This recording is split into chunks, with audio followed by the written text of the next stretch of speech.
Саламатсыздар ма? Сіздермен бірге заңгер Тоғжан. Ескертусіз оқ ату баяндамасын оқуды жалғастырамыз. Сот процестері бөлімі. Қылмыстық сот ісін жүргізу барысындағы теңдік кепілдіктері заңдарды іске асыру кезінде кемсітушілік пен кемсітушілік заңдарға тыйым салады.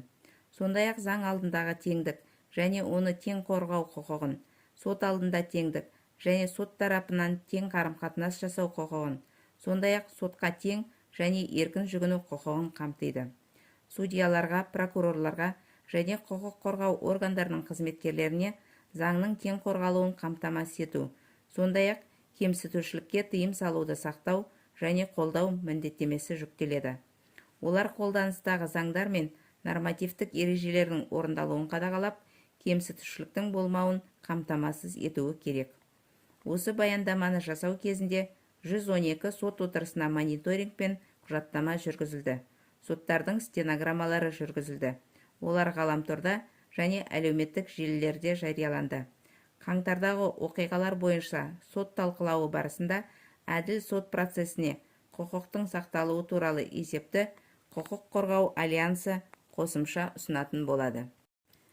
5 қаңтар 2023 жылы Ішкі істер министрлігінің мәліметтері бойынша қаңтар оқиғалар бойынша 4623 қылмыстық іс бойынша тергеу жүргізілді. Олардың ішінде кісі өлтіру, бұзақылық, ұрлық, қарудың заңсыз айналымы, бөтеннің мүлкін қасақана жою болды. 983 адам ұсталды. Оның 502-сі арнайы прокурорлар өндірісіне берілді. 255 адам қамаудан босатылды. Соттылық жоқ, залалды өтеу бойынша. Ауыр қылмыстар жасау бойынша 12 кәмелетке толмағандар анықталды. Бас бостандығынан айыруға байланысты емес бұлтартпау шаралары өзгертілді. 631 адам сотқа берілді. 132 адам нақты мерзімге сотталды. Қалғандары шектеулер, қоғамдық жұмыстар, айыппұлдар алды. Тергеу сатысында 44 және сот сатысында 14 іс тараптардың татуласу бойынша тоқтатылды.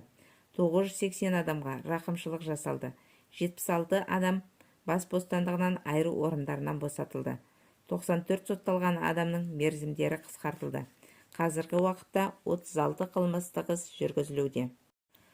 Заңдарды кемсітушілікпен қолданудың мысалдары белгілі бір топтарға қарсы бағытталған лаңкестікке қарсы күрес туралы айқын емес, тұжырымдалған заңдарды мөлшерсіз қолдануды, адамдардың саяси пікірлері себебінен оларды бірнеше мәрте қамауға алынуын және ұсталуын қамтиды. Біріккен ұлттар ұйымының бас ассамблеясы мемлекеттерді лаңкестікке қарсы заңдардың кемсітушілік сипатқа ие болмауын қамтамасыз етуге бірнеше рет шақырды. Әрбір адам сот алдында теңдікке құқылы. Бұл заңның үстемдігін қамтамасыз етудің процедуралық құралдардың бірі ретінде қызмет ететін адам құқықтарын қорғаудың маңызды элементі. Сот алдындағы теңдік құқығы ұқсас істерді ұқсас процедуралар шеңберінде қарауды талап етеді. Бұл қағида мұндай айырмашылық объективті және ақылға қонымды себептермен негізделген жағдайларды қоспағанда белгілі бір қылмыс түрлері немесе белгілі бір санаттағы адамдар туралы істерді қарау кезінде арнайы соттарда ерекше рәсімдерге жүгінуге тыйым салады. Жалпы алғанда саяси қылмыстық істерді жүргізу кезінде әдеттегіден гөрі аз процедуралық кепілдіктер беру сот алдында теңдік құқығын бұзуы мүмкін. Қаңтар айындағы оқиғалардан кейін лаңкестік немесе экстремизм істері бойынша сот ісін жүргізуге келетін болсақ, құжаттама нәтижелері елдің әртүрлі аймақтарындағы соттар сотталушыларға қатысты әртүрлі тәсілдерді қолданғанын көрсетті. Бұл ұзақ уақыт қамауда ұстауға және ұқсас қылмыстар үшін қатаң жазаларға әкелді. Қаңтар 2022-ден бір жыл өткен соң біз 3 істі құжаттадық. Онда сотталушылар өте үлкен, 15 жыл және одан жоғары мерзімге сотталды. Төменде біз олардың істерін келтіреміз. Исаев Нұрсұлтан, 32 жаста, жоғары білімді, ақын, өзін-өзі жұмыспен қамтушы, Ақтөбе қаласынан. Қылмыстық кодекстің 380 бабы 2 бөлігі, 272 бабы 2 бөлігі бойынша 15 жылға бас бостандығынан айырылды. 2022 жылдың 5 қаңтарында Исаев достарымен бірге ол жерде бейбіт митинг өтіп жатқан Ақтөбе қаласы әкімдігінің алдындағы алаңға келді. күш құрылымдары арнайы құралдарды қолданғаннан кейін Исаев ол жерден кетуге шешім қабылдады. Бірақ осы дүрбелеңде достарынан адасып, қайтып оралып, достарын алып кетейін деп ойлады. Бірақ атыс күшейіп, шу мен көзден жас ағызатын гранаталардың жарылыстары жалғасып жатқандықтан, ол көлікпен кетуге шешім қабылдады. Өйткені машина газбен жабдықталған болды. Бірақ алдыңғы әйнек шу гранатасымен сындырылып, ештеңе көрінбеді. Және көлік тұрағынан шыққан кезде ол полиция қызметкерлерінің қоршауына түсіп, екі қызметкерді қағып кетті.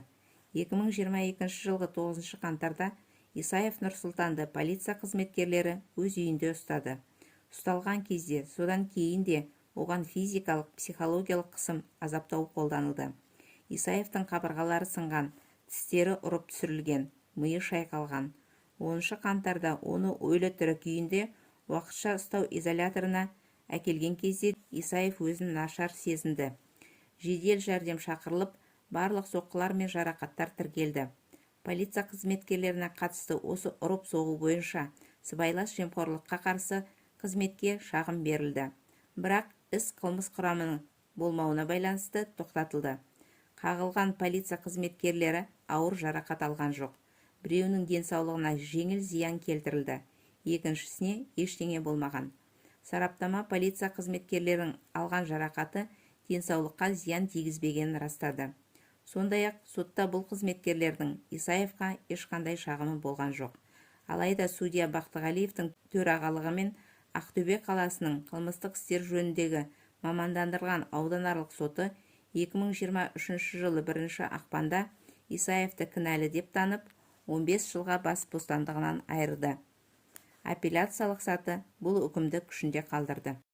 Қазбек Құдайбергенов, 34 жаста, өзін-өзі жұмыспен қамтушы, пәтер жөндеумен айналысқан. Қызылорда қаласынан 3 баласы бар, 16 жарым жылға сотталған. 29 қараша 2022 жылы Қызылорда облысының ауданаралық сотының үкімімен Құдайбергенов Қазақстан Республикасы қылмыстық кодексінің 272, 380, 380 прим. 1, 255 баптар бойынша ұлттық ұлан сарбазы Қайсаровты КамАЗ автокөлігінің дөңгелегімен артқа жүргенде басып кеткені үшін 17 жылға бас бостандығынан айырылды. Сотталушының адвокаты ұлттық ұлан әскери қызметшісі Қайсаровтың қайтыс болу себебін анықтау үшін эксгумация жүргізу қажет деп мәлімдеді.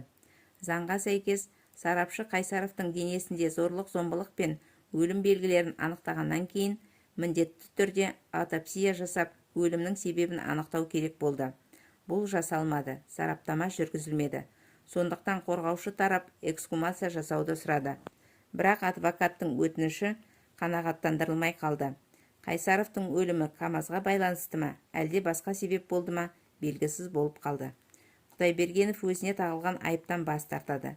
Ал барлық хаттамаларға ол оқымай қол қойды. Өйткені ол қатты ұрып-соғуға ұшыраған. Жұбайы жолдасының психологиялық көмекке мұқтаж екенін айтады. Оған медициналық көмек қажет екенін, өйткені оны 20 күн бойы ұрып-соққан деп айтты. Жұманов Ербол, 38 жаста, өзін-өзі жұмыспен қамтушы. Айыптау актісі бойынша маскүнемдіктен мәжбүрлеп емдеуді қажет етеді. Тараз қаласынан 28 сәуір 2023 жылы 16 жылға бас бостандығынан айырылды. Айыптау актісінен 7 қаңтар 2022 жылы Жамбыл облысының полиция департаменті жергілікті криминалистік бөлім қызметкерлері жедел іздестіру іс-шараларын өткізу барысында Жұманов пен Сайлауовты тұрғылықты жерлерінен ұстады. 6 қаңтар 2022 жылы Жұманов жаппай тәртіпсіздіктердің басқа қатысушыларымен бірге облыстық Ұлттық қауіпсіздік комитеті департаментінің ғимаратына келді. Ұлттық қауіпсіздік комитеті департаментінің облыс ғимаратына сағат 3:10-да Арлан арнайы бронды техникасының ілесуімен КамАЗ маркалы автомашинасында Қазақстан Республикасы Қорғаныс министрлігінің 91-678 РГК оңтүстік әскери бөлімінің 30 әскери қызметшісі келді. Жұманов ұлттық қауіпсіздік комитеті департаментінің қызметкерлері Әділбайға және тағы басқаларына бірнеше жеке жарқылды оқ атты.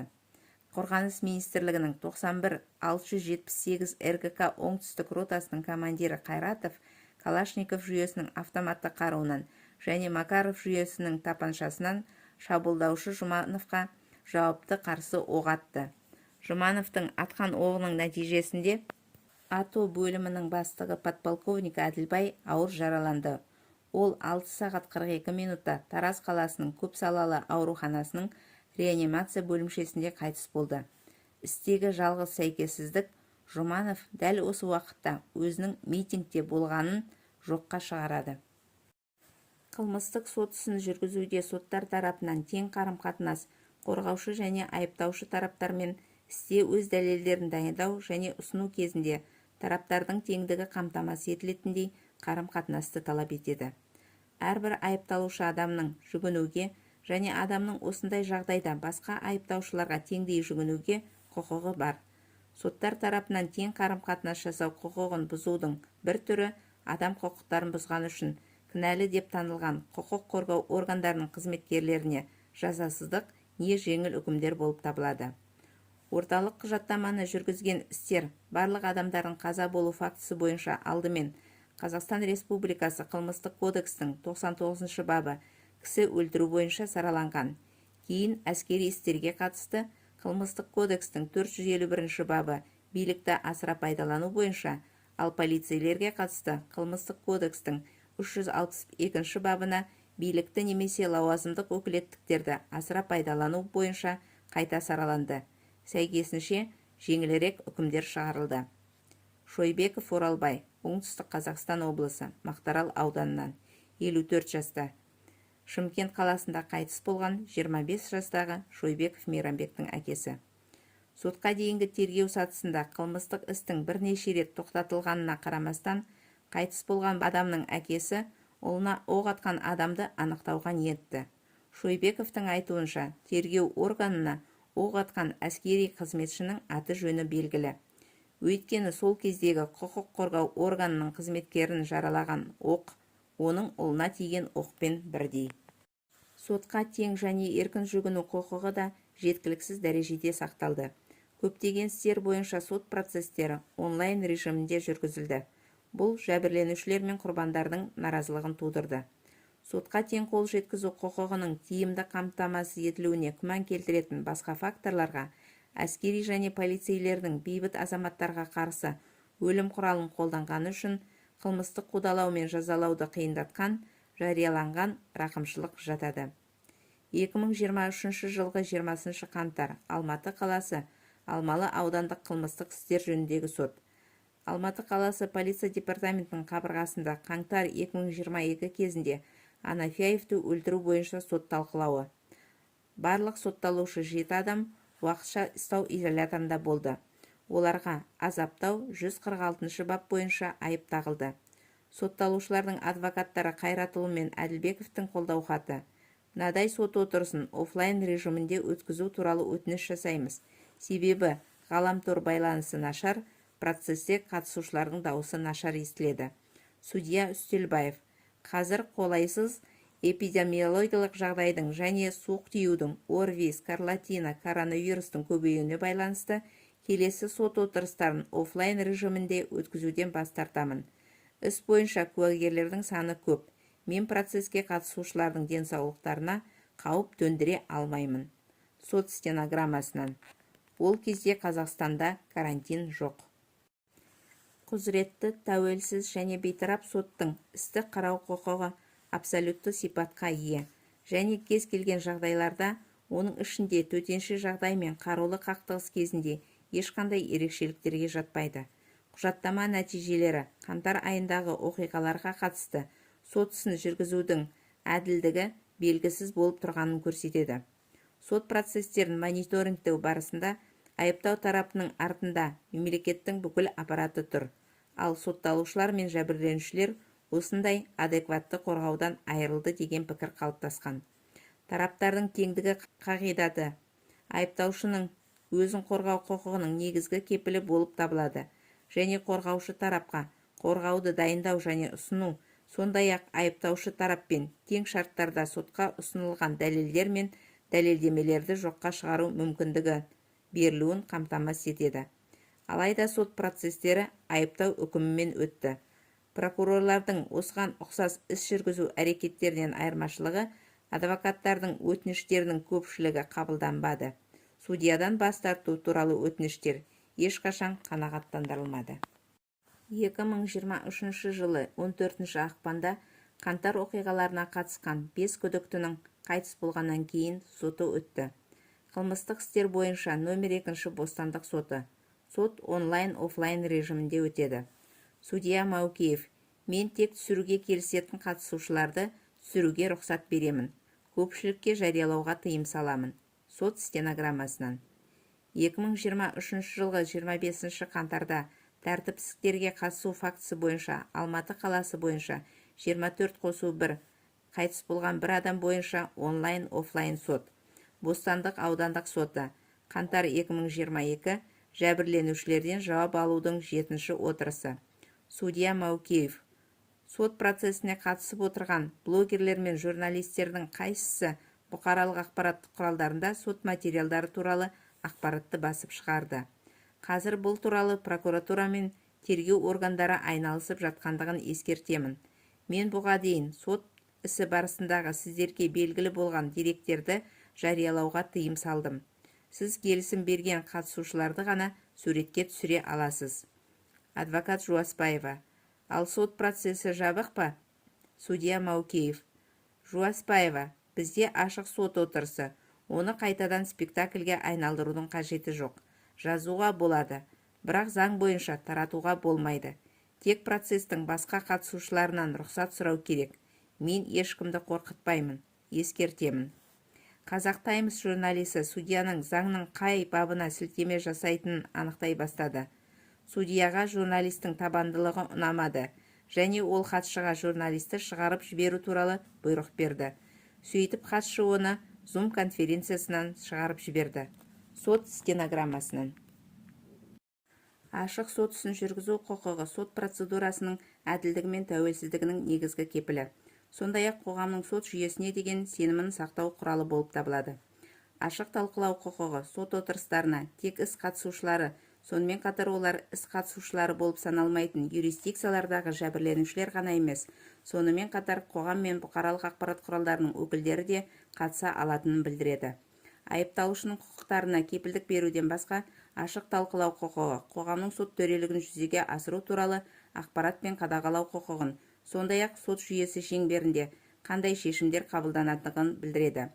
Байқаушылар мен басқалардың олардың ұлттық заңнамаға және қолданылатын халықаралық міндеттемелер мен қағидаттарға сәйкестігі туралы өз пікірін қалыптастыру мақсатында ашық тыңдауларға, талқылауларға және сот процестеріне қатысу құқығы Біріккен ұлттар ұйымының құқық қорғаушылар туралы декларациясында да нақты қаралған. Жұртшылық сот отырыстарына рұқсат етілмеген жағдайларда да негізгі қорытындыларды, дәлелдемелерді және заңды негіздемелерді қоса алғанда сот шешімдері жария етілуі керек. Алайда бақылаушылар Өтепбаевты азаптаған және соның салдарынан қаза тапты деп айыпталған Ұлттық қауіпсіздік комитетінің 11 қызметкерінің адвокаттарының өтініші бойынша да сот талқылауына қол жеткізе алмады. Егер сот процесі қоғамның мүдделі өкілдері отыра алмайтын шағын сот залында өткізілсе, сондай-ақ сот жабық режимде өткізілсе, әділ және ашық талқылау құқығы бұзылған болып саналады. Тараз қаласындағы сот процесінің тергеу изоляторында неліктен жүргізілгені белгісіз болып қалды. Бұл да ашық талқылау құқығын бұзу болып саналады.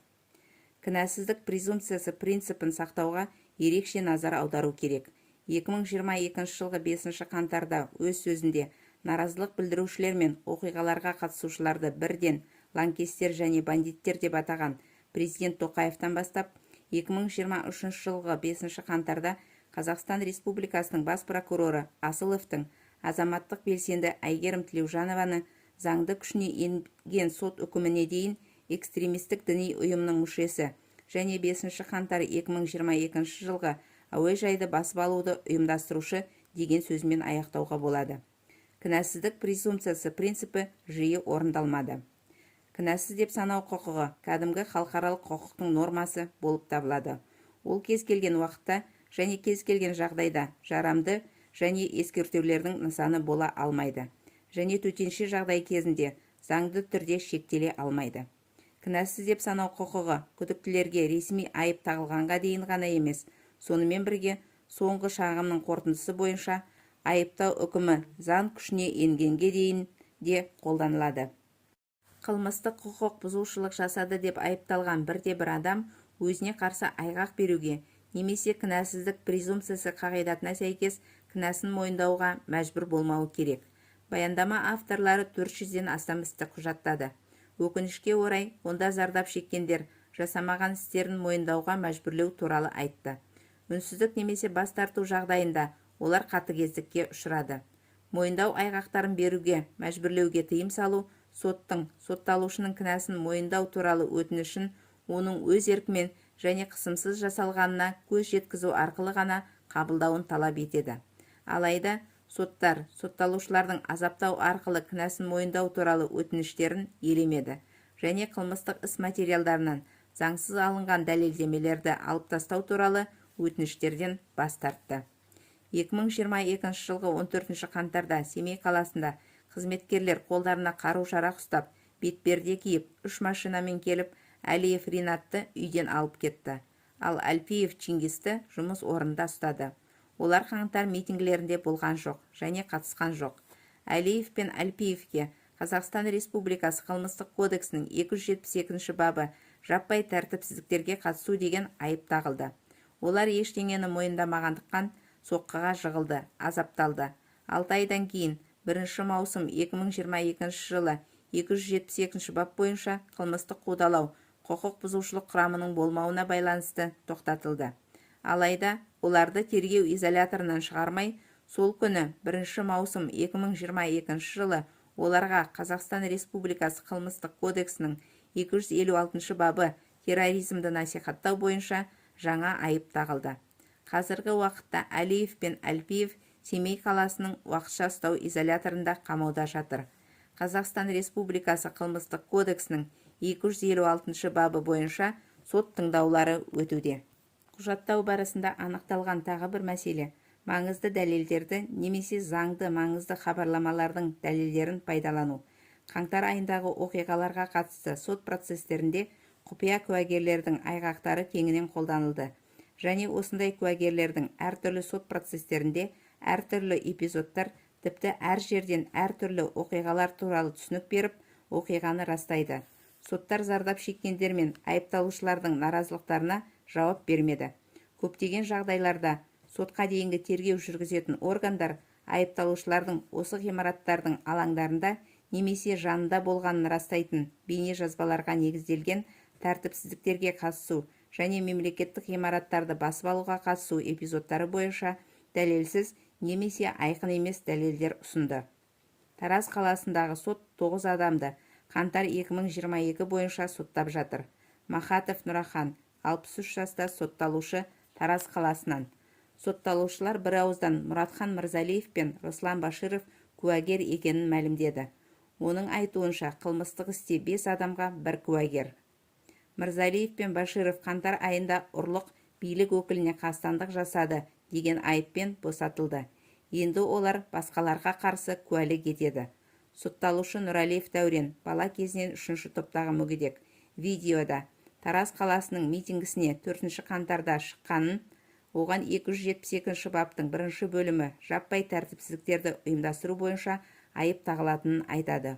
Ол, іс жүзінде ұйымдастырушы болғандар енді біздің ісімізде куәгерлер болып жүргендерін айтады. Мырзалиев тас лақтырды, қалқанмен жүрді, қызметкерлерге шабуыл жасады. Енді ол біздің ісімізге куәгер болмақ. 4:23-тен 4:42 минутке дейін сотталушы Нұралиев, мына шалды көрсетсеңдер, Нұрахан Махатов жаққа көрсетеді. Шығасыңдар деп отыр, дейді. Шын ғой, болған нәрсені айтсаңдаршы, ақиқатын айтыңдар, неден қорқасыңдар, деп жанында отырған басқа да сотталушыларға қарады. Жаппай тәртіпсіздіктер үшін айыпталушылардан сотталушы әскери, Қазақстан Республикасы ұлттық қауіпсіздік комитеті және полиция қызметкерлерінің айырмашылығы, олар көп жағдайда қамауда болған жоқ. Әдеттегідей үй қамақта немесе ешқайда кетпеу туралы қолхаты болды. Мұны айыпталушы Қазақстан Республикасы қылмыстық кодексінің 362 бабы бойынша Алматы облысы полиция департаментінің бұрынғы бастығы генерал-майор Серік Күдебаевқа қолданды. 2022 жылғы ақпанда өз еркімен жұмыстан шығарылған. Ол Талдықорған қаласының қалалық сотында сот талқылауы кезінде үйқамақта болған және жарыссөзден кейін мемлекеттік айыптаушы 9 жыл бас бостандығынан айыруды сұрағанда 2023 жылдың 23 наурызында елден қашып кетті. Кейінірек 2023 жылдың 27 сәуірінде Түркиядан әкелініп, келесі күні 10 жылға бас бостандығынан айырылды. 2023 жылғы 5 қаңтарда ұсынылған бас прокуратураның ақпараты бойынша қаңтардағы оқиғалар бойынша соттарда 1221 адамға қатысты істер қаралды. Оның ішінде 1205 адам сотталды. 4 ақтау үкімі шығарылды. Олар 25 қараша 2022 жылы Алматы қаласы Алмалы аудандық сотының үкімімен Қазақстан Республикасы қылмыстық кодексінің 287 бабы, 296 бабы бойынша ақталған Бақтияр Тайышевқа қатысты. 25 қаңтар 2022 жылы Тайышев әйелі және баласымен бірге 1,5 жасар ұлын емдету үшін Түркияға ұшатын болды. 25 қаңтар 2022 жылы қаңтар оқиғаларына байланысты оның рейсі келесі күнге ауыстырылды және Алматы қаласынан 100 шақырым қашықтықта орналасқан үйіне оралмас үшін Алматы қаласындағы Түркістан қонақ үйінде түнеуге шешім қабылдады. Тайышев Бақтияр 2022 жылғы 26 қаңтарда сағат 3 шамасында Алматы қаласында ұсталды. Қонақ үйде жеке заттарын тінту барысында Алматы қаласы ұлттық қауіпсіздік комитетінің қызметкерлері полиэтилен пакеттен марихуана, ал кереуеттің астынан тегіс ұңғылы қару мен патрондарды тапты. 26 қаңтар 2022 жылы күндіз Тайышевтың тұрғылықты жері бойынша оның қатысуынсыз тінту жүргізіліп, оқ-дәрілер мен граната табылды. Тайышев ұлттық қауіпсіздік комитеті қызметкерлерінің бұл әрекеттері заңсыз деп санайды. Өйткені оның оқ-дәрілерге, қару-жараққа және қаңтар айындағы оқиғаларға қатысы жоқ және ол айыптаған қылмыстық құқық бұзушылық әрекеттерін мойындамаған. Қамауда ұстау кезінде оны бірнеше рет ұрып-соғып, өз кінәңді мойында деген сөздермен азаптаулар қолданылған. Шымкент қаласында тәртіпсіздіктерден кейін оның ол жерде болмағанын айтқан барлық мәлімдемелеріне қарамастан ұсталған белсенді Жанмұрат Аштаев ақталды. 1 жылдан астам уақыт бойы Аштаев қамауда болды. Өйткені 2022 жылдың шілдесінде ол Қазақстан Республикасы қылмыстық кодексінің 272 бабы жаппай тәртіпсіздіктер бойынша 3 жыл 1 айға бас бостандығынан айырылды. Апелляциялық сатыдағы сотта үкім күшінде қалды және 2023 жылдың 14 наурызына дейін ғана Қазақстан Республикасының жоғарғы соты оны толығымен ақтап, оның әрекеттерінде қылмыс құрамының болмауына байланысты қылмыстық іс жүргізуді тоқтату туралы қаулы шығарды және қамаудан босатты. 2023 жылғы 1 ақпанда Ақтөбе қаласында Асланбек Омаров пен Ернұр Ажниязовқа қатысты тағы 2 ақтау үкімі шығарылды. Олар сот залынан босатылды. Назарларыңызға рахмет. Жалғасы бар. Аман сау болыңыздар.